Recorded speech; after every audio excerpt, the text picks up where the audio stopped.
Bismillahirrahmanirrahim. Assalamualaikum warahmatullahi wabarakatuh. Rabbi shrah li shodri wa yassir li amri wahlul 'uqdatam min lisani yafqahu qawli. Alhamdulillahirabbil alamin. Puji syukur kita ucapkan kehadirat Allah Subhanahu wa taala karena dengan izin Allah lah kita bisa bertemu dalam perkuliahan kali ini. Salat beriringan salam kita sampaikan kepada Nabi Muhammad sallallahu alaihi wasallam. Allahumma shalli ala Muhammad wa ala ali Muhammad. Baiklah, dalam pertemuan kali ini kita akan membahas tentang pendidikan jasmani adaptif serta jenis-jenis dan karakteristik anak berkebutuhan khusus.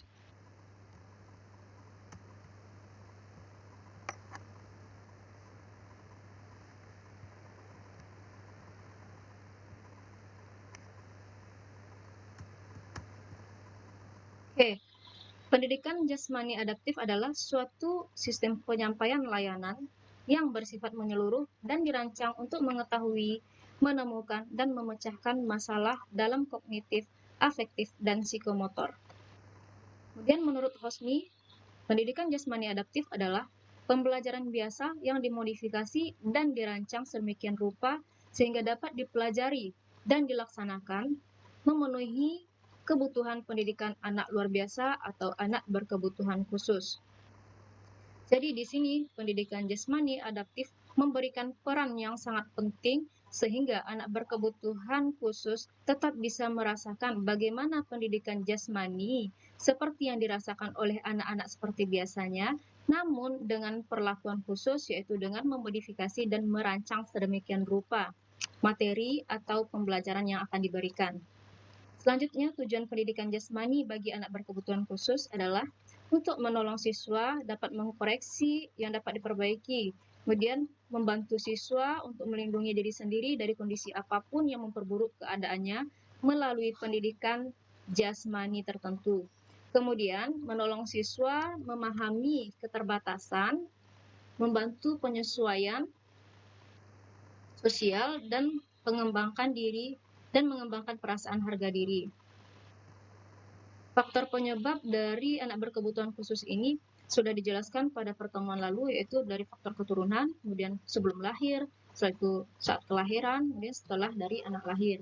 Adapun jenis-jenis dari anak berkebutuhan khusus di sini yaitu tunanetra, tunarungu, tunagrahita, tunalaras, tunadaksa, dan autistik.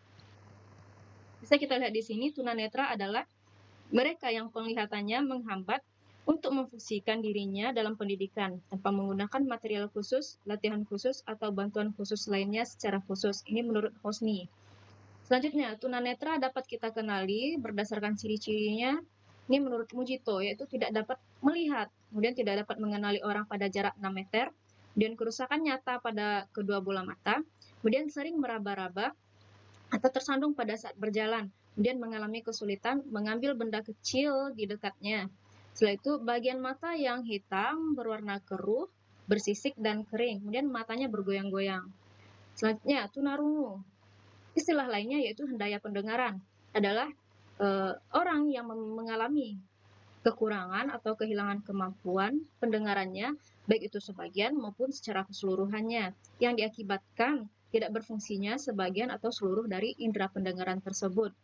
Adapun klasifikasi dari tunarungu itu ada yang sangat ringan, kemudian ringan, sedang, berat, dan sangat berat atau kita istilahkan dengan tuli. Adapun gejala-gejala dan tanda-tanda dari tunarungu yaitu sering mengeluh sakit telinga, kemudian artikulasi bicaranya kurang jelas atau kita kategorikan terbata-bata, kemudian pertanyaan yang kita berikan secara mudah kurang tepat dijawabnya, kemudian mendengar lebih jelas bila kita bertatapan muka dengan yang diajak bicara, kemudian minta sering diulangi apa yang diucapkan. Sering kita dengar istilah menggunakan bahasa isyarat pada anak tunarungu. Selanjutnya tunagrahita, yaitu anak yang secara nyata mengalami hambatan dan keterbelakangan perkembangan mental, intelektual jauh di bawah rata-rata normal.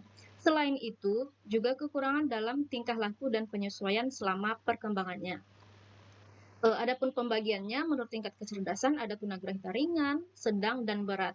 Kemudian ciri-ciri fisiknya, tunagrahita ini penampilan fisiknya tidak seimbang, kemudian kurangnya perhatian terhadap lingkungan atau pandangannya kosong. Kemudian koordinasi gerakan kurang, setelah itu sering keluar air ludah dari mulutnya. Kemudian tunalaras. Tunalaras di sini yaitu individu yang mengalami hambatan dalam mengendalikan emosi dan kontrol sosial. Individu tunalaras biasanya menunjukkan perilaku menyimpang yang tidak sesuai dengan norma dan aturan yang berlaku di sekitarnya. Tunalaras dapat disebabkan karena faktor internal maupun faktor eksternal, pengaruh dari lingkungan sekitarnya. Jadi, faktor tersebut bisa membuat anak tunalaras bisa menjadi tambah parah tunalarasnya atau bisa diredam tunalarasnya. Jadi tugas kita sebagai guru di sini adalah memberikan arahan kepada anak tunalaras dengan cara yang tertentu juga. Kemudian klasifikasi dari anak tunalaras yaitu anak yang mengalami kesulitan dalam menyesuaikan diri dengan lingkungan sosial, kemudian anak yang mengalami gangguan emosi. Selanjutnya tunadaksa. Tunadaksa adalah individu yang memiliki gangguan gerak yang disebabkan oleh kelainan neuromuskular dan struktur tulang yang bersifat bawaan, sakit atau akibat kecelakaan, termasuk cerebral palsy, amputasi, polio, dan lumpuh. Dan adapun tingkatan dari gangguan tunadaksa ini ada yang ringan, sedang, dan berat.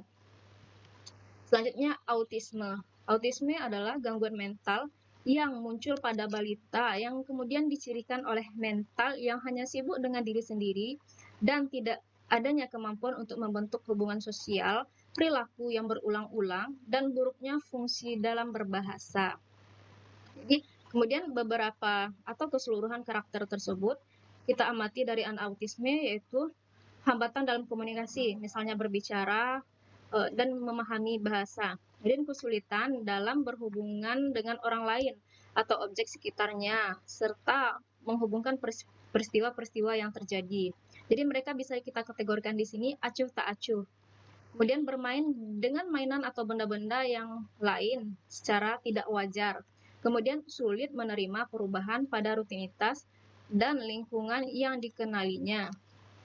Kemudian gerakan tubuh yang berulang-ulang atau ada pola-pola perilaku yang tertentu.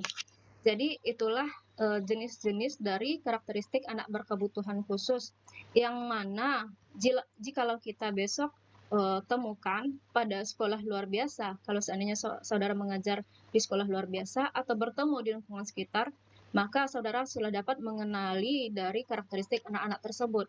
Dan selaku guru penjas pun atau manusia normal, saudara harus bisa mensiasati atau bagaimana cara pendekatan yang akan saudara berikan kepada anak berkebutuhan khusus di sini, sehingga mereka tetap bisa berkomunikasi dengan saudara dengan cara yang sebaik-baiknya.